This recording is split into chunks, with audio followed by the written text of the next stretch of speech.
Record that. Good evening, everybody. It's wonderful to see so many people here tonight for the next shir in our Elul program, Elul Nishmas Rosh Yeshiva. Every time we learn, we know that his neshama gets an enormous amount of nachas from us as his community, being able to learn in his chus, and it really is a great privilege for us tonight to have Rabbi Taylor, the new Rosh Yeshiva, who's going to share with us the mysteries of Elul, and Bezrat Hashem, it will help us to grow, and once again to take us to a different space within this glorious month. And thank you very much, Rabbi Taylor, for joining us and for being part of this wonderful initiative. God bless everybody. Have a good evening.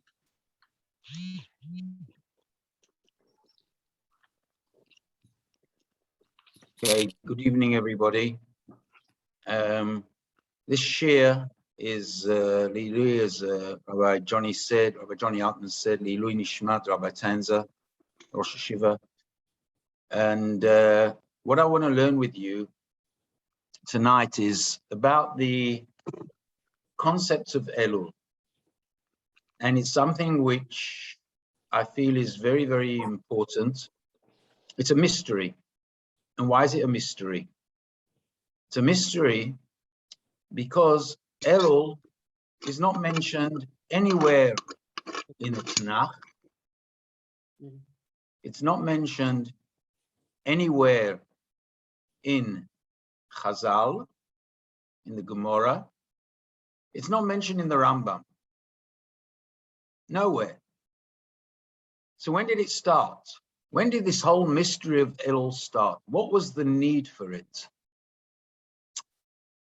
And the need for it seems to be a sort of creating emotions.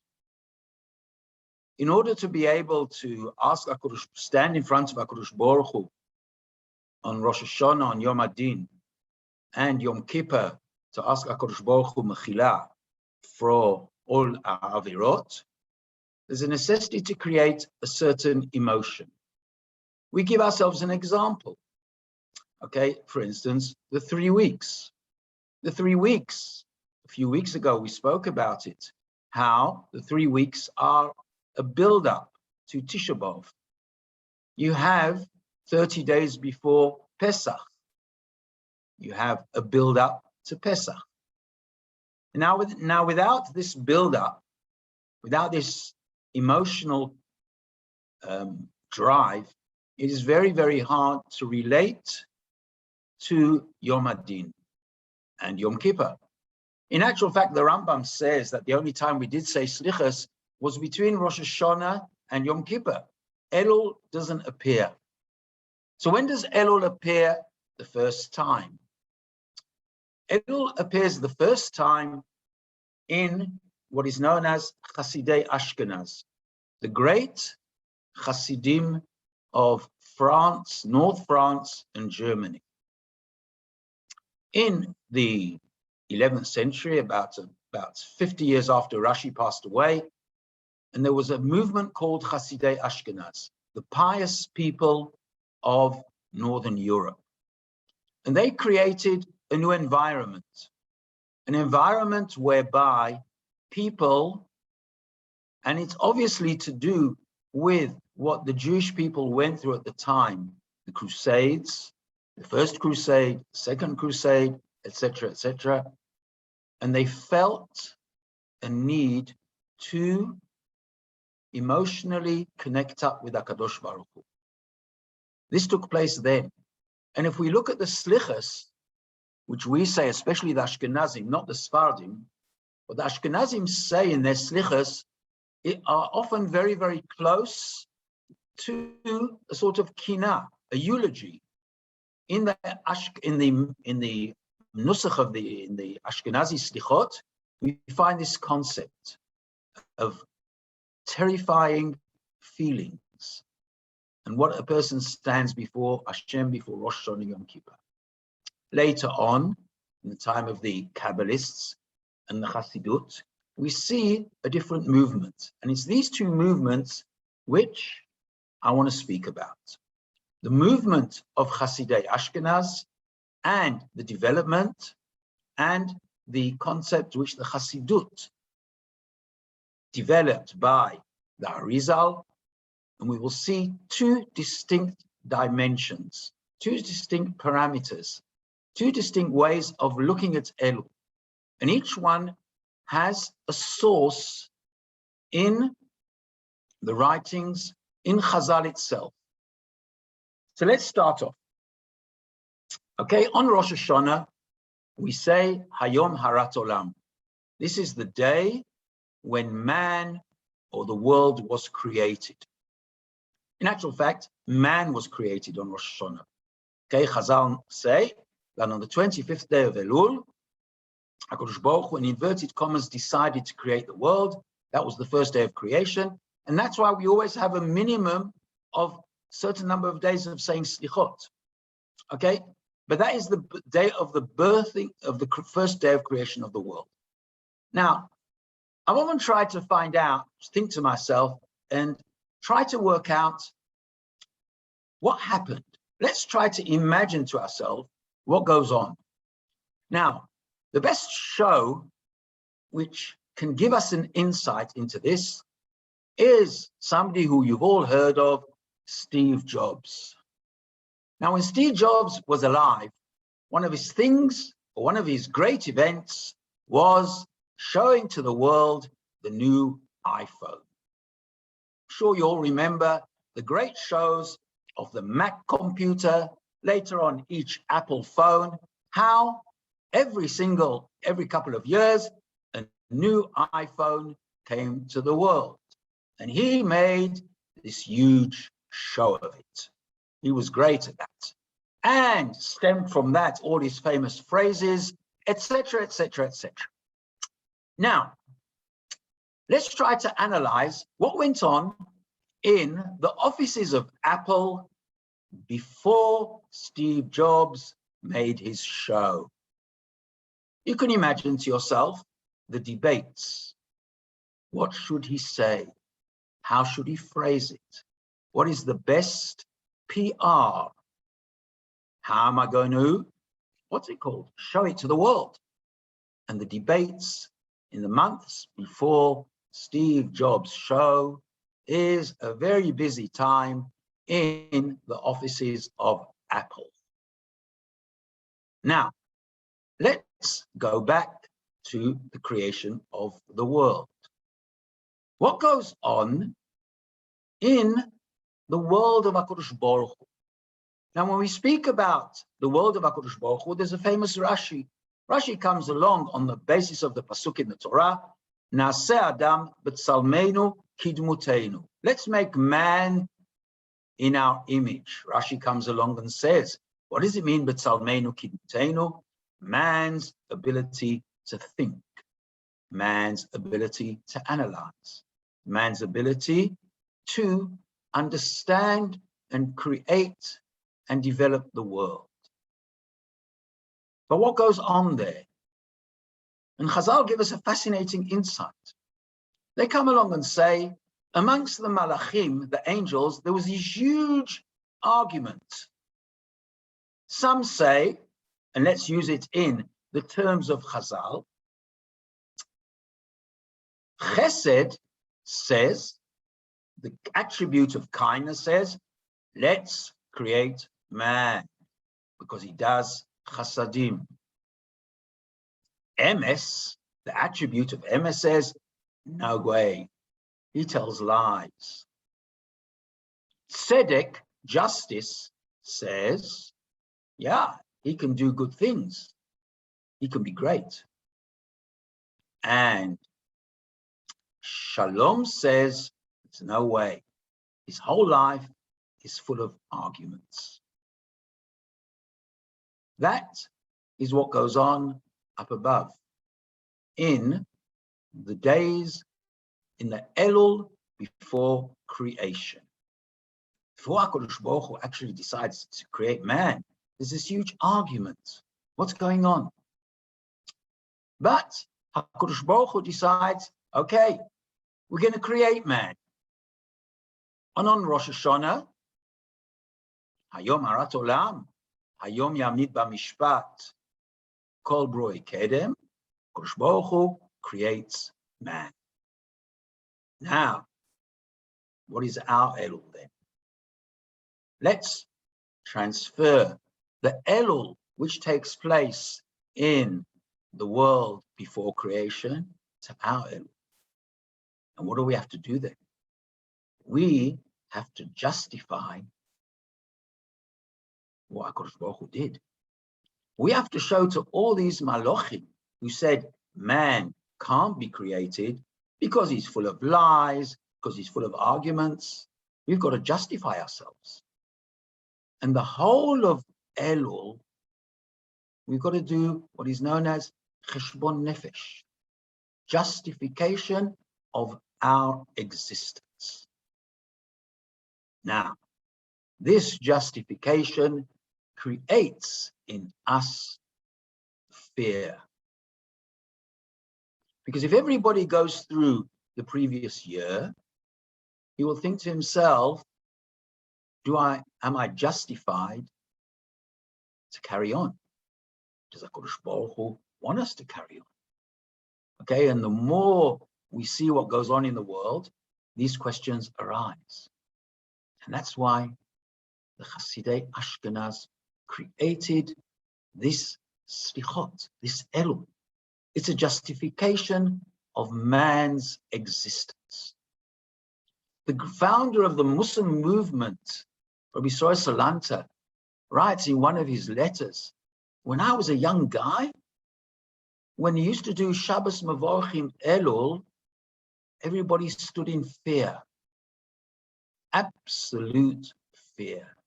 Why? What am I here for? Is there justification that I can stand in front of HaKadosh Baruch Hu on Rosh Hashanah and say to him, yeah, I'm okay? That is one dimension of Elul. Elul is the justification of our existence. And that's why Elul is so hard in the view of the Balei HaMusar, in the view of the great ethical rabbis. That is the first scene of Elul. The first scene. Now let's go to the second scene of Elul. The second scene of Elul is a completely different act. And what is in this act? This act, in actual fact, takes place right at the end, Yom Kippur. And what happens on first Yom Kippur? The first Yom Kippur, which we know of, is the day when HaKadosh Baruch Hu gives the second tablets of stone. Because if we do a mathematical account, we know that Am Yisrael received the Torah or on the 6th day of Sivan or the 7th day of Sivan. Shiva Tammuz was the day when Moshe Rabbeinu goes down and he breaks the tablets of stone. Or 40 days later, and we know it's a group of 40, 40, 40. 40 days when Moshe Rabbeinu was up in heaven receiving the first tablets of stone. The second 40 days are what we call HaKadosh Baruch Hu being angry with Am Yisrael. Moshe Rabbeinu has to do some terrible things. He kills off about 3,000 people. And he has to impeach HaKadosh Baruch Hu how to carry on. Now, the last 40 days. And the last 40 days begin on Rosh Chodesh Elul. And the Tur, Rabbi Yaakov ben Asher, the famous codifier, the son of the Rosh, brings a medrash. The medrash says the following: that on that day, HaKadosh Baruch Hu says to Moshe on Rosh Chodesh Elul, Alei Elai Ahara. It's a pasuk in Parshat Ekev. Come up on the mountain. Now, what does HaKadosh Baruch Hu say to him? Alei Elai Ahara. Come up on the mountain. That means HaKadosh Baruch Hu is beginning a new process. Rosh Chodesh Elul was the first glimpse of HaKadosh Baruch Hu changing, in inverted commas, his mood from anger to opening himself, in inverted commas, up. And he says to Moshe Rabbeinu, come up on the mountain. And the Torah brings the Medrash and he says, wow, Moshe Rabbeinu received a request from HaKadosh Baruch Hu to go up on the mountain. And they blew a shofar on that day.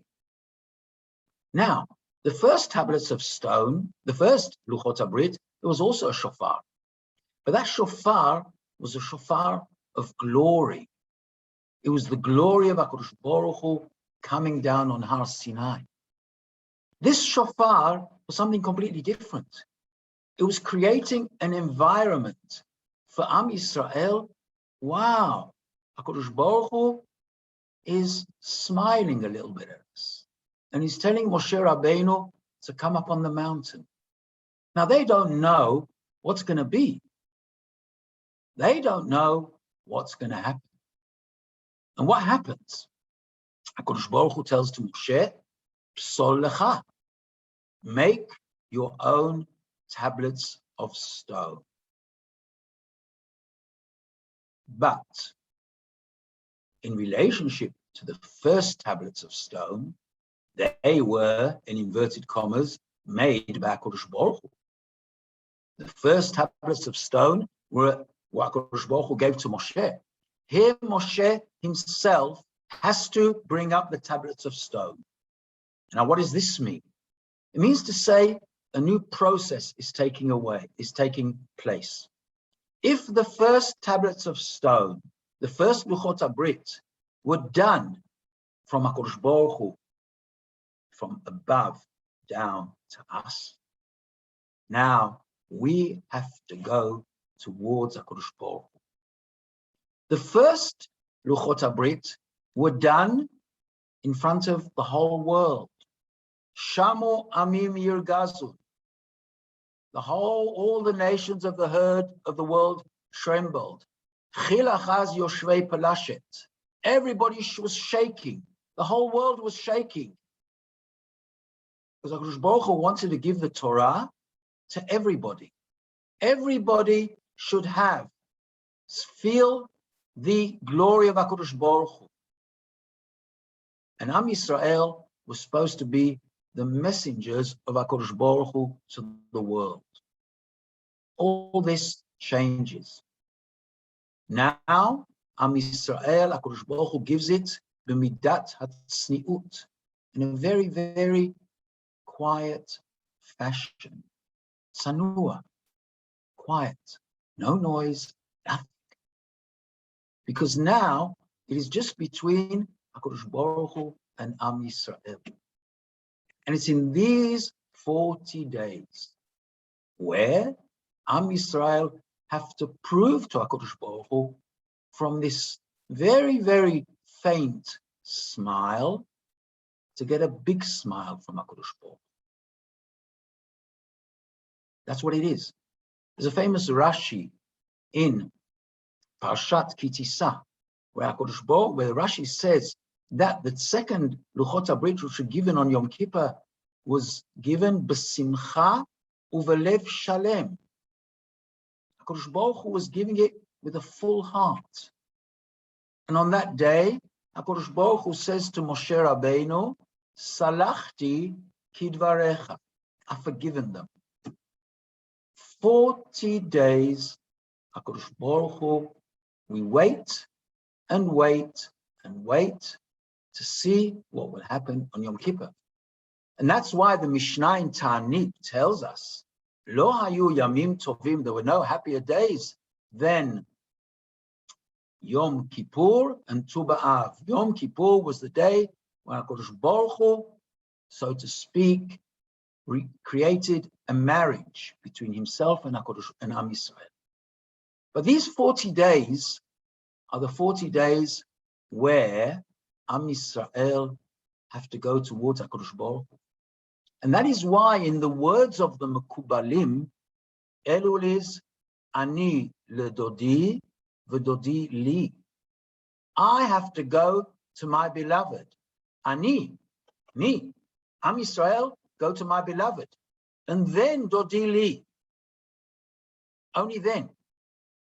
And this is the process in Elul. Right. Now let's go one stage deeper. Because there is a fascinating mashal parable, which is written in the Baal HaTanya, which perhaps some of you have heard, where the Baal HaTanya, the first Lubavitcher Rebbe, in one of his most brilliant discourses, gives a mashal, where he speaks about the concept that Chodesh Elul is Melech Basadeh. Now, HaKadosh Baruch Hu is in the field. He's not in his palace. He's not there. He's outside. Now, what do we mean by this? And let's try to understand it in the light of what we've spoken about. HaKadosh Baruch Hu says to Moshe Rabbeinu, come up on the mountain. I'm there. You come up. And I'm going to be with Am Yisrael. I'm going to be down there. But it all depends how Am Yisrael will relate to me in this month. Will they come towards me? Won't they come towards me? Will they show me that they respect? Will they worship Avodah Zarah again? But how am I going to stop it? How am I going to show them that my smile is getting bigger? And therefore the Baal HaTanya says, Kodesh Baruch Hu, so to speak, is in the field. He's not up there in his palace. He's somewhere around. He's moving around. And what does he expect from us? So Mela, the people who are in the field, who live in the farms, for them, it's no bother to go out. They are like the tzaddikim. They are like the people who are close to HaKadosh Baruch Hu, whether he's in the field, whether he's in his palace, it doesn't make any difference. But what about the guys who live in Manhattan, who live in Glen Hazel, who live in Petach Tikva, who live in central London? For them to go out to the fields is a bother. For them to go out, and the Baal HaTanya specifically speaks about Melech Basadeh, and the people from the cities go out. Because if you do not make that journey, then he won't be there.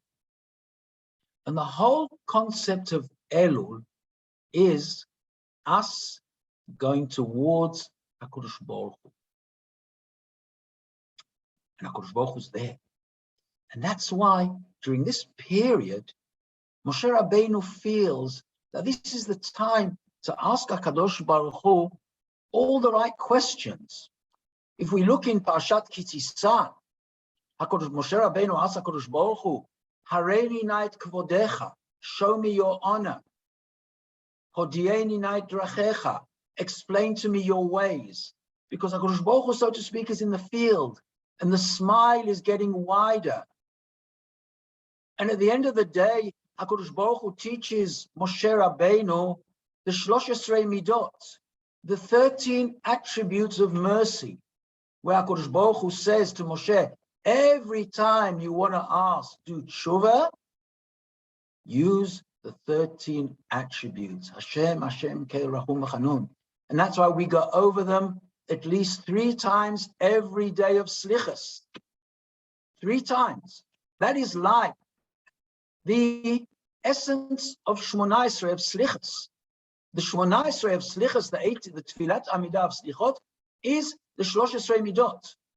Because that's what HaKadosh Baruch Hu showed to us during Elul. So what have you got here now? You've got a different parameter, you've got a different act, you have a different scene. Not a scene where man has to justify himself, justify his existence. No, according to the Mekubalim, it's not justifying our existence. It's a completely different ball game. It's me going towards HaKadosh Baruch Hu. It's HaKadosh Baruch Hu opening up his arms, smiling slightly to us, and we go towards him. And in that way, so to speak, we reconnect with HaKadosh Baruch Hu. And that is, in actual fact, the two dimensions of tshuva. Because what is tshuva? Tshuva is going back to the original place, your starting place. And where did you start? The Balei Musa claim you started when you were created, when each one of us was created. And when you have to justify your creation, you have a big problem. And the other tshuva of the Chassidut and the Balei Kabbalah speak about the tshuva returning not to the place before we were created, but we're going back in history to the last 40 days of Am Yisrael before Yom Kippur. And there are two different scenes. There are two different concepts. Now, each concept, if we look, for instance, in the Slichot of the Sfaradim, we'll see, if any of you have ever been to the Slichot of the Sfaradim, you'll see a completely different atmosphere. The atmosphere whereby, and that's why they say Slichos all the time from Rosh Chodesh Elul, because they take the dimension, they take the scene of HaKadosh Baruch Hu wanting us to meet him in the park, in the fields. And that's why their slichot are completely different. It's not slichot of justification. It's a slichot of reconnecting. It's like, so to speak, a person has an argument with his friend and they reconnect again. It's not slichot of justification. It's a slichot of reconnecting. And a slichot of reconnecting is a lot easier than justification. Everybody during Chodesh Elul takes a different way and a different approach. And why do we have different approaches? Because everybody's different. Everybody is different. Each individual is different. And each one of us can feel in a different way how to relate to Chodesh Elul.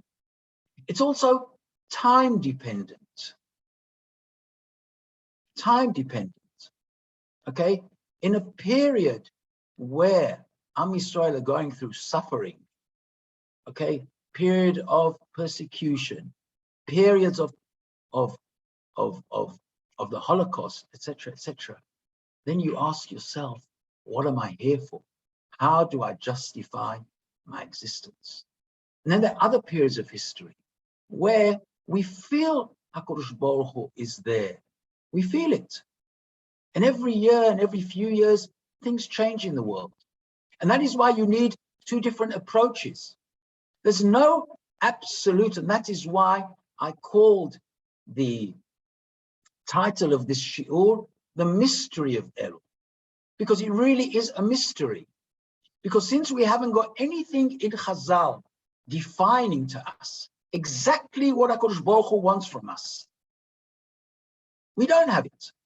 Okay, Yom Kippur, we know what we've got to do. We've got to ask HaKadosh Baruch Hu forgiveness, etc., etc. Okay, what do we do during Elul?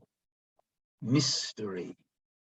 And this mystery goes with us generation after generation, year after year, person, individual communities, individual people. Each one feels Elul in a different way.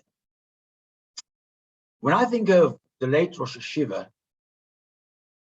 Rabbi Tanzer, he was a person of Ratzon. He was a person, even though he learned in Telz in Cleveland and Litvish Yeshiva, etc., etc., he wasn't a Baal Musa. He was a person who, for him, HaKadosh Baruch Hu was melech basadeh. He was a person who drove every one of us to reconnect. Elul for him was a period of reconnection. It was never justification. It was always reconnecting. And his whole life, he always believed and he pushed people to reconnect to HaKadosh Baruch Hu. And that's why he was able to build such an amazing community, because his whole life was the message of reconnection. I wish everybody and pray that he should, his zchuyot, his merit, should bring a zchuyot to all of his community and all of his pupils and his family. And Emitza Hashem, we should only have good news and good Shabbos, everybody. Thank you very much. Shkach Rabbi Taylor, my apologies, my video isn't working, but just a big thank you for that, leading us into Elul, with the mystery of Elul, the Elul Nishmas, the Rosh Hashiva. Thank you for everyone for joining us this evening. Have a beautiful Shabbos, and just a reminder about the rest of the program that is happening next week. We're looking forward to learning with everyone. Have a beautiful Shabbos, everyone, and all the best. Kol tov. Thank you, Rav Nechemyah. Thank you. Thank you very much. I'm going to end the Zoom room. God bless everybody.